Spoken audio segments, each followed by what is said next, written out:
What's up, Taiwan? I'm Louise with news from here in Taiwan and around the world. Taiwan's relationship with China will play a key role in January's presidential election. Rick Lowett now reports on how each candidate views ties with Beijing. The presidential candidate for Taiwan's main opposition, the Kuomintang or the KMT, is on the back foot. A group linked to his party is being investigated for organising trips to China sponsored by Beijing, which could fall foul of Taiwan's election interference laws. 司法要勿忘勿重，把事情理清楚。但是，民进党，请不要对我做不正当的连结，这是一个操控。 With just 30 days until Taiwan heads to the polls, trips like these are rocking local politics. The government sees them as attempts by Beijing, which claims Taiwan as part of its territory, to influence the elections. Others defend them as just neighbourly exchanges. The China issue is at the heart of Taiwan politics. It's often said that there's no such thing as right-wing and left-wing here.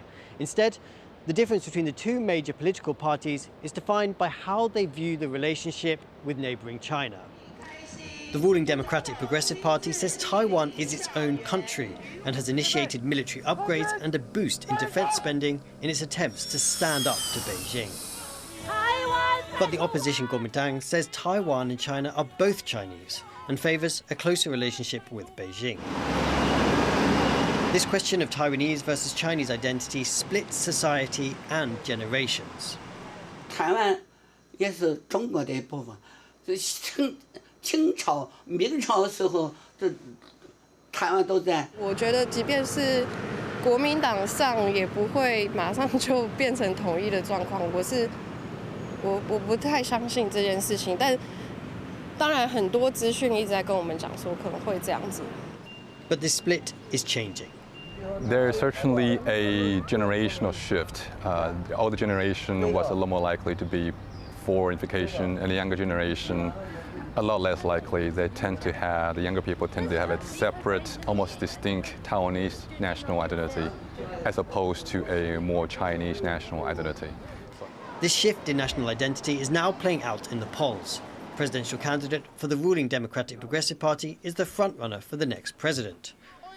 And the Kuomintang, with its association with Taiwan's belligerent neighbour, is struggling to win over young voters who may decide this election. Dolphin Chen and Rick Lowett for TaiwanPlus. A man is in custody in Taiwan, suspected of killing his bedridden mother. The case is drawing attention to the country's ageing society and the hard time families have caring for sick relatives. John Van Trieste reports. Police cart the body of a murdered 79-year-old woman out of her home. She'd been bedridden for 10 years after a stroke and was cared for by her son. The Tainan city government cut off her care services in August after her son hired a caregiver to help out. And this seems to have taken a toll. Police say her son stabbed her to death on Wednesday. He was found in a graveyard where he'd tried to kill himself. He's now being treated in hospital. Neighbors are in shock. But those who know the toll caring for sick relatives can take aren't surprised. In a country where nursing homes aren't the norm, the burden largely falls on patients' children.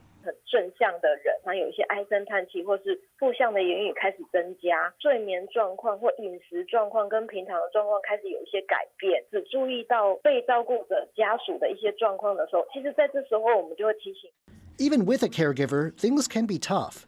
This is especially true in the common situation where the caregiver is a newly arrived migrant worker, still learning the job and the language. 他其实需要跟原来的居家服务员要有衔接的时候，然后这个交接才有办法顺利。所以我觉得台南的这一个案子，外籍看护来了，但是他还需要重新的学习，才有办法接手。这个都会让家庭照顾者形成额外的负担。The rapid aging of Taiwan's population means that access to care services, already a pressing issue, is becoming urgent. The health ministry projects the number of people needing long-term care will hit 770,000 by 2026. That's a 38% jump from 2017. Meeting this need is a political issue, And in the final weeks before Taiwan's next election, it's getting more attention. The DPP's Lai Ching-te wants to hire large numbers of caregivers and open new care homes. He wants companies to offer flexible hours for relatives who provide care themselves.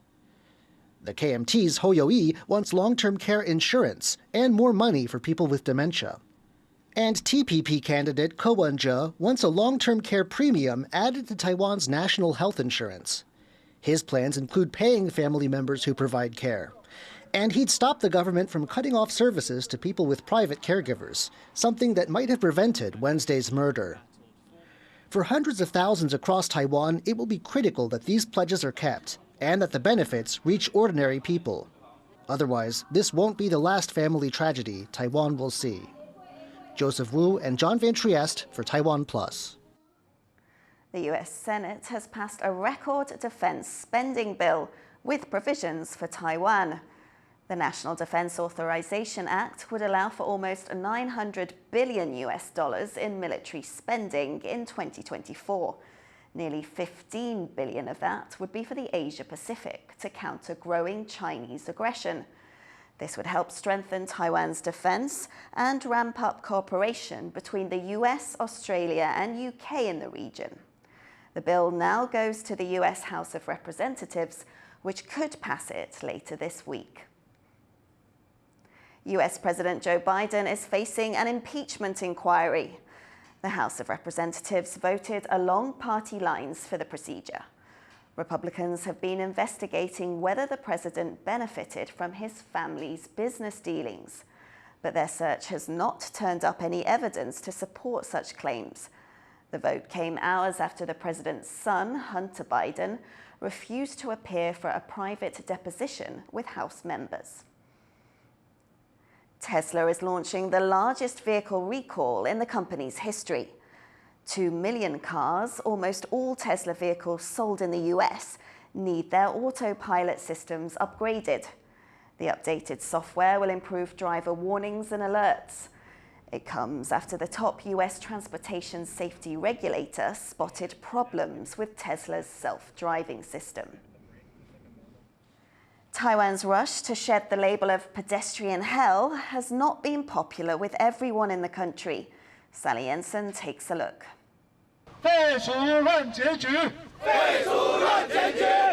An end to Taiwan's pedestrian hell has become a nightmare for taxi drivers. Pasting the character for anger on their hoods, taxi drivers in Kaohsiung City are protesting new road safety measures. 完全都没有号志灯，也没有说什么双黄线禁止穿越，结果他直接判我直接闯红灯的这个罚单。车子已经到那边了，他人冲出来，我怎么刹车？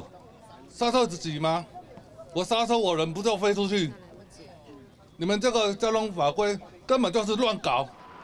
The laws were passed in June this year in response to widespread complaints that Taiwan's unsafe streets had become hell for pedestrians. But these taxi drivers say the new rules are harming their livelihoods. Drivers are getting more fines, and they want the city's transport bureau to shorten the time for appeals. 很多人申诉都等3个月，以前是15天。 The National Taxi Drivers Association says it's taking the issue to higher authorities. 各政府局处的交通官员能够重视我们的诉求，并且将这个检举制度重新发回立法院做更审。 The Kaohsiung City government says it's already finding ways to resolve the problem. 路段中100到150公尺，要划设10%的临停黄线，或者是专用的临停停车格。 这部分我们已经在办理当中。 But finding a solution that balances the safety of pedestrians with the work conditions of taxi drivers could mean a long wait. Dolphin Chen and Sally Jensen for TaiwanPlus. A Taipei district judge has been charged with sexual harassment. Tsai Ming-hong is accused of groping 2 female colleagues. One says she was attacked over a decade ago. The other says she was attacked last year. Tsai has been suspended, but he says he did nothing wrong. China has refused a shipment of fruit from Taiwan right after it lifted a ban on such imports. A batch of atamoya, or sugar apple, was rejected by Chinese customs over claims they found pests on them. China has temporarily blocked the exporter, but officials in Taiwan are confident the fruit met export standards. They're calling on China to be more transparent with its import regulations, and they're working on new ways to keep the atamoya pest-free. 已经研发出来2台，这个用洗选的，或者是用把它罩，用玻璃罩起来，让这些虫不会再飞散。用这种方式来让它的安全度能够达到99%以上。 Animal rights activists are calling on Taiwan's government to ban dolphins from being used for entertainment. Yu Jinghuang has more. Dolphin performances, like the one happening here, have long been a tourist draw for Taiwan's ocean theme parks. But some say these shows violate the sea mammals' rights and send the wrong message to people that go see them.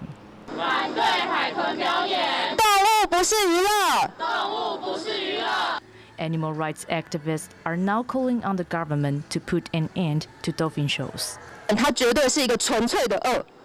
为了展出海豚表演，有些海豚它从野外被捕捉，它经历跟家族、跟朋友的离散与伤痛，甚至亲眼睁睁地看着家人被残忍的屠杀。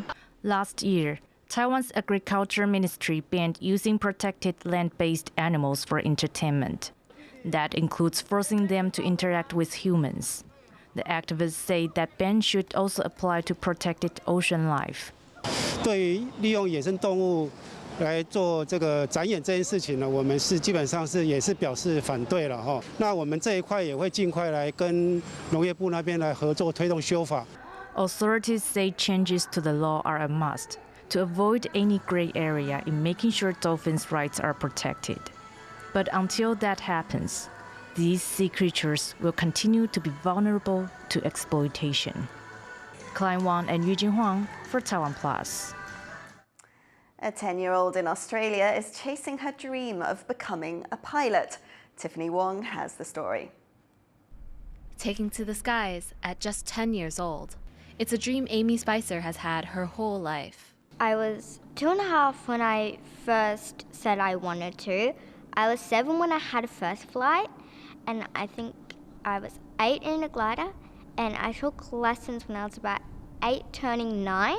The young pilot has been taking lessons in an all-electric aircraft, which only seats 2 people. It serves as her training wheels before she can get licensed to fly bigger aircraft on her own. First time I actually took controls, when my instructor said, "You want to take controls?" I was absolutely petrified. And I said, "Sure." And I just held it, and it felt like I was already 21. I already had all my licenses, and I was actually flying it. So it just felt like a dream. It was a dream come true, because from then on, I knew I was going to be the pilot that I wanted to be. Electric aircraft are typically only used for short flights, but the trend to reduce emissions is taking off in Western Australia, where 3 airports now offer charging stations.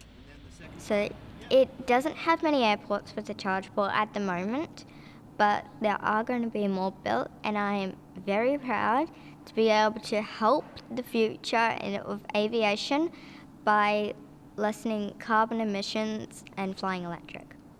Besides setting an environmental example, Amy hopes to inspire other girls to learn about aviation, and says that there's no better time to start than now. In grade 4, some of the boys used to be very mean to me, saying that you can't fly before you get a driver's license, but you actually can fly a plane legally before you get a driver's license.